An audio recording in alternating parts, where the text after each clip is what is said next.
to where I'm at? By something real simple. In fact, let me tell you about my very first big job that I ever got.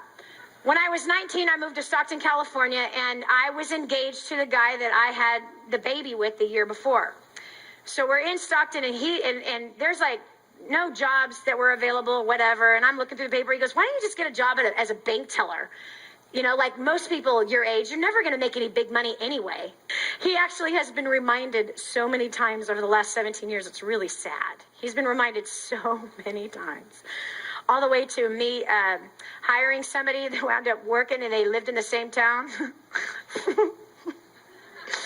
And he had gotten a hold of a magazine article that I had been written up in. It's this 23-year-old multimillionaire, blah, blah, blah, blah, blah. And he goes up to him, and he's at a softball game, and he goes, "Dude, have you ever heard of this chick? She grew up in this town." He looks at the pictures like, "It's my ex-girlfriend, man." Yeah, the one you said you'd never make any big money, so just get a job as a bank teller? That one. Anyway, so that's what he said. So obviously, you know, that provoked me to look for the highest paying job in the newspaper. So I did. And there was a job for JCPenney's custom decorating, what is what it was. Now, I show up to this interview. I want you to picture this. How many of you know of Payless Shoe Source? They were my friend. I had 3 pairs, white, black, and red pumps. And I had my lucky pink dress that my Aunt Carol bought for me. And it was this shiny rayon pink dress with the big, 4-inch belt. And whoosh, right? And the big shoulder pads. Do you remember that? Back in the 80s, right? 80s, early 90s. So I had the big shoulder pads, and I had my big pink dress with the big black buttons, and I had my black shiny plastic shoes that the pegs fell off, so it was just the nails sticking out. When you walk on carpet. You've all done this. The only reason why you're laughing is because it's happened to you. Whoa, your shoe flies off. Okay. So anyway, I'm at this job interview, and there are 26 applicants. All of them are old enough to be my mother. All of them have their shiny attaché case. They all have their scarves. I don't know what was it about decorators, but they all wore these scarves. They all had suits and scarves and perfect makeup and perfect hair, and then there's me. I just been transplanted from a tiny little town up in Northern California, about, 2.5 hours north of where that was. I have my spiral perm with mousse. So it was crunchy, right? Got the spiral perm that's crunchy, okay? with the rooster. So I got the rooster thing, and I got it's like so wild and moosed out that it looks like a helmet. So I got my helmet and my shoulder pads and my plastic shoes. I am the last one to be interviewed. I am the last interview. So I have to be tortured through the entire interviewing process. And I am watching them all give their credentials and the places that they've been and the decorating firms that they've worked in and da-da-da-da-da. And as time is going on, I'm going, oh my gosh, what am I doing here? This is never going to work.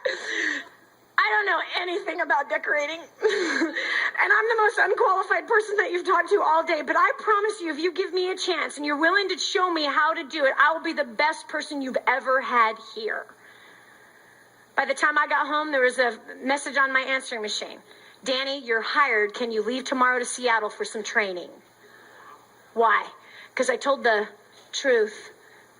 I told the truth. I humbled myself and I said, I don't know anything about it, but I am willing to learn and I'm willing to give it my best shot. And I promise you I will work hard and I will be the best one that you've ever had. Guess what happened? I came out of my first 3 weeks of training. I am 19 years old. All the women in there hated my guts. They knew I was unqualified.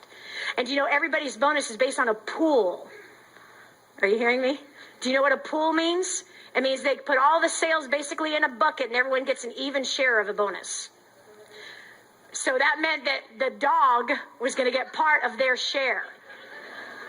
Do you understand? The dog was going to get part of their share. I was going to pull their sales down in their minds. Well, I came out of my very first appointment. I walk in and the very first call that I had was from a houseboat for mini blinds. And I must have slept through that part of the class. Because anytime it came to measuring inside of windows or outside of windows or complicated windows, I was in big trouble. Math was not my friend. So I get on the first job, and this is the very first call. I have all these samples. I'm walking in on the houseboat. I come in, and it's an older couple, and they're drunk as monkeys. So I walk in, and they said, okay, well, would you like a margarita? No, sir, that's okay. I don't tell them I'm 19. No, thank you. Okay, we'd like some mini blinds in the bathroom. It's a window this big. It's all complicated because it's like a motorhome, basically, on the water. So I go in, I try to measure it, and I'm looking through my books. I'm trying to find instructions. I'm like, oh, crap. I'm sitting in this little room, and I come out, and I said, sir, I am so sorry, but this is my first call.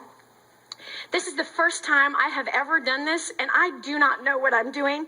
And if you are okay with it, I'd be happy to call JCPenney's right now and find you a decorator that knows what they're doing. I would completely understand, and you would not hurt my feelings. His wife goes, Lester, fix her up a margarita. Sit down, honey. Give me that book. We'll figure this thing out together. That's how it went. That's how it went. They filled their whole motorhome with brand new mini blinds. It was a big sale for me.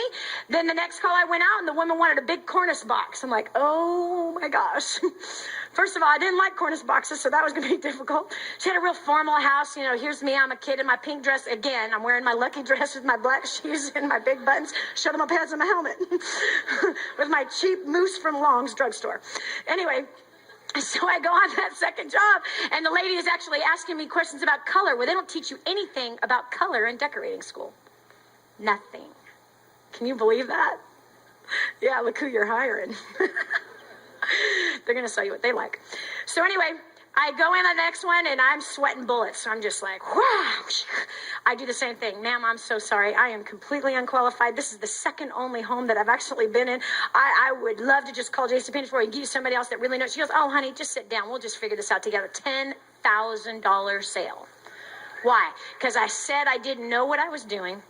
I'd be happy to get somebody else to do it for you. I'm here to just help you get what you want. They felt totally disarmed by me because they knew I couldn't sell squat. That's why. Because I couldn't sell. I didn't know what I was doing. So they felt at ease and relaxed with me. That taught me some things about people, and it taught me some things about life. So under promise, over deliver. I under promised those clients. I under promised to the who? To the manager that took a risk on me. Guess what? My very first month, I was the #1 salesperson in that company. Guess what? For every single month I was with that company, I was the #1. Guess what? I broke every single sale record that that company and the region had ever had. So guess what? The dogs got to eat off of my bonus instead. Okay, I'm going to show you how to form right now. I would like somebody that comes from I don't know, traditional line of work. I want somebody to role play with me. Yes, sir. Come on up. How are you? I'm great. Thank you. I'm Danny Johnson. Danny, great nice to meet you. Claremont, California. There we go. What's your name? Say in the mic for everybody. Paul Adams. Paul Adams. Nice ensemble. My wife puts this Did she? together. Oh, yeah. I can't take any credit. So awesome. So what do you do? I am vice president of the third largest regional financial advising firm in California. Boy, that's wonderful. Now, you said your wife helps you with your ensembles. Oh, yes. Yeah, how long have you been married? Just since November 3rd. Oh, my gosh. Well, congratulations. That's great. How awesome is that? It's great. How long did you guys date before you guys got married? Honey, just kidding. 2.5 years. 2.5 years. Okay, so this wasn't a rush into something. No. No. That's wild. So any plans of kids, or was the marriage brought in with kids? No. End of this year, we've been trying, but she's still on the pill, so. Doesn't work when that's... But she's going to go off the pill, and we're going to keep trying near the end of this year. That's awesome. Good for you. Now, she's a few shades of red right now. Little did you know your husband was going to come on stage and talk about contraception. Oh, that's really funny. Okay, so how did you and your wife meet? We were at a little restaurant called El Jefe's in Las Vegas, where we both used to live. Uh-huh. And it was an organization that I started and had since pulled away because of life and being busy, but I always went back and supported them for their social events. Right. And in those events, I came back and I just had, one of my horses had a baby. Oh. So I was walking in and talking about my new baby and how great this new baby is, and everybody had got my email. They're in a contest to name the horse.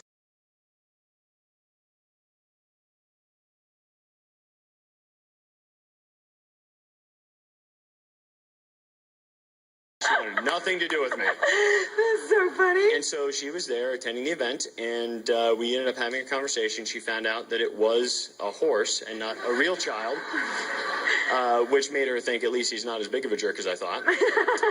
We split a pitcher of sangria, and Nice. really haven't been apart much since then. So That's so wild. So you're into horses.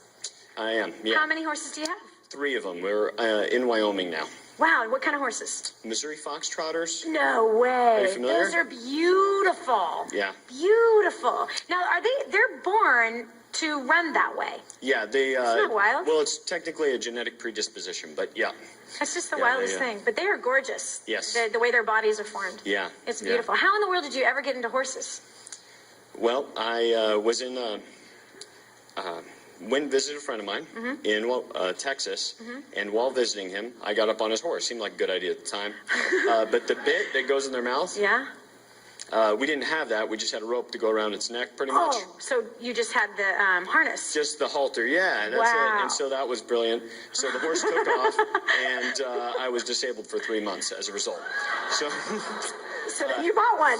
then I met a guy in the airport, told him that story. He said, you should get back up on one. And he turned out to be one of my closest friends, a doctor in Las Vegas, about 64 years old now. Very close friend of mine, and bought all my horses from him. No way. How wild is that? Yeah, it's great. You know, a lot of people wouldn't do something like that. Okay, so that you said that you're running a company and you're in the financial industry. Yes. So whatever brought you to that industry? I was in a meeting with this person, and they said that there's a guy 21 years old in the Los Angeles area making $250,000 a year doing this. And I was 18 or 19 at the time, and I thought to myself, I'm smarter than pretty much everybody I know my age. Real humble approach to life, right? Yeah. So I thought I could do that, and so I went into that business, and then I figured it out later, and it fit well for my personality and Sure. what I do, and love helping people. So That's great. That's awesome. Well, gosh, we're here at Walmart. Here you go. It's really nice talking to you, and congratulations on Yes, your thank you so much. or new marriage and all that kind of stuff, and the new horses and all that kind of stuff. I couldn't help but notice that you were saying that that you're a newlywed, you're going to be trying, and that you're running a company, and all that's going really good and really successful for you, and that you're into horses. I couldn't help but notice that you seem to be a very driven, intelligent man, and I actually work with a corporation right now that happens to be looking for a few people. Obviously, it's not going to work for you, but we happen to be looking for a few individuals that that possess that same kind of drive and ability to fall off of a horse and be disabled and then just get right back on that sucker again and go for it again. You may know some people that might be looking for a career move or even a part-time career move. We're looking for a few people to head up a few different cities around the country as well. Is there any way I can exchange phone numbers with you? And if you run into anybody that would be looking for something, I'd like to just send you some information so that you can see what it is that the company has to offer. Again, definitely you're satisfied with everything that you got going on, but do you know anybody that's like yourself that could be looking for a change? yeah, I'd be totally open to future conversation. Okay, cool. That'd be Awesome. great. When's a good time for me to get in touch with you so I can get you that info? Best time is between 7 and 8 a.m. Okay, cool. On my cell phone. Let's pause right here. You did not realize what was happening, but I was forming him right the minute he stepped up on the stage. Neither did he know that I was forming him when he stepped on the stage. And mind you, he's on stage. There's 1,000 people. There's 2,000 eyeballs and 2,000 ears listening to him right now, and he just divulged all kinds of information. Okay? When I heard you talking about it, I thought it would be more formish. Right. Like it would Yeah, da, rigid. da, da, da, Right. and it flowed and it was easy and it wasn't. It was great for me. Mm-hmm. I mean, being an observer this close to it. What? Really? Yeah, absolutely. Okay, now watch. Now I want you to pay attention. I wish you could rewind the tape so you could see what was happening. But when you get the MP3, when you get the recording of this, you'll see how he did it. And I basically controlled the conversation by asking the questions. I was genuinely interested in what he was talking about. Genuinely interested. I made it be a short time. It was just a couple minutes that I allotted for us to talk. So you're going to say, well, how do you talk to people when you'll have a few minutes? It's very simple. Okay. I smiled. I had eye contact. I was genuinely interested in him. And I remembered, I logged in my mind the things of interest to him. Okay. And I repeated those things right back to him. All right. Now, typically, if you're in some kind of sales, you're going to be looking for some kind of dissatisfaction that he may have that you then could tie to whatever it is that you do. All right. If you don't find a dissatisfaction, which we did not, he's a newlywed. Everything's happy right now. Everything's happy.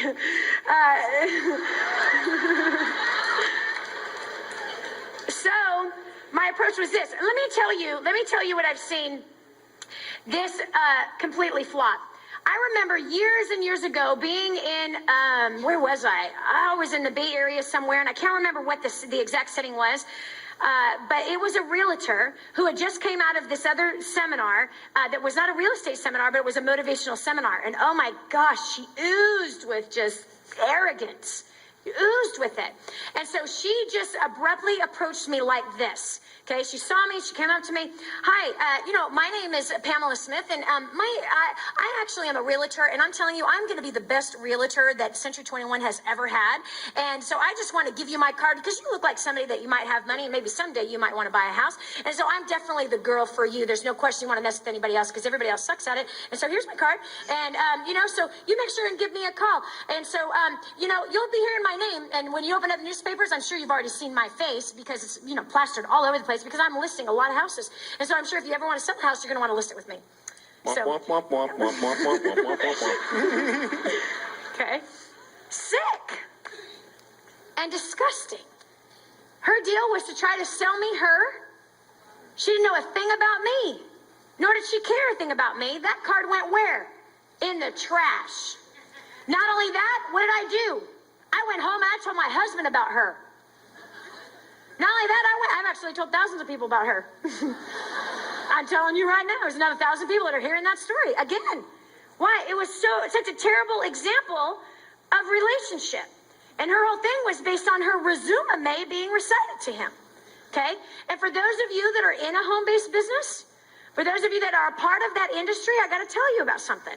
There's something that the industry has done to give it a bad name. And I'm going to show you what it's done to give it a bad name. Are you ready? We're still at Walmart. Hi, how you doing? Hi. Good. My name is Danny. So you from around here?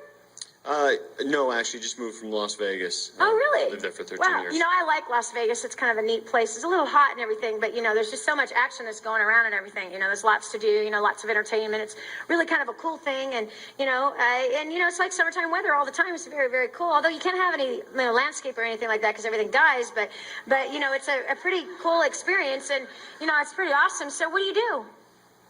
I'm sorry. I'm vice president of regional financial advising firm. Wow, that's really cool. I got to tell you about something here. Hold on one second. I have got this company. It is really amazing. I have got these products right here. They're so phenomenal. And somebody like you, driven, running your own company and everything, you're probably going to need these vitamins because vitamins, they actually cure everything and they cure it overnight.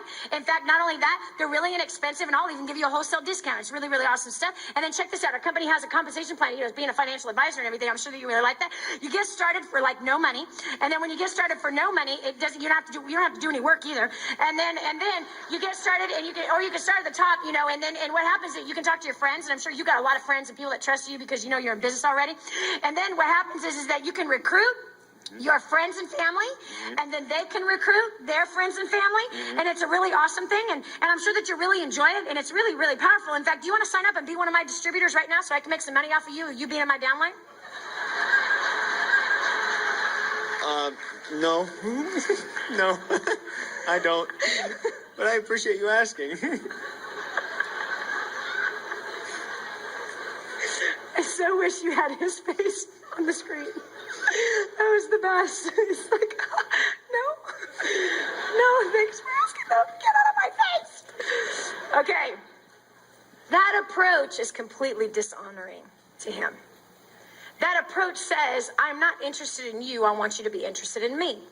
That approach says, you're just a MasterCard number to me. That's what that approach says. My friends, If you become genuinely interested in other people, regardless if you share the same interests or not, there's trust that is established. Get out of this microwave 98% mentality that has to make a sale today. You want to be around tomorrow? Start thinking long term. You want to be around 10 years from now? Remember I said it takes one set of skill to make money. It takes another to keep it. It takes another to make it make money for you. The skills of relationship is money eventually making money for you. That where you will have referrals and orders and business coming in from people from all over the place that you have not expected because of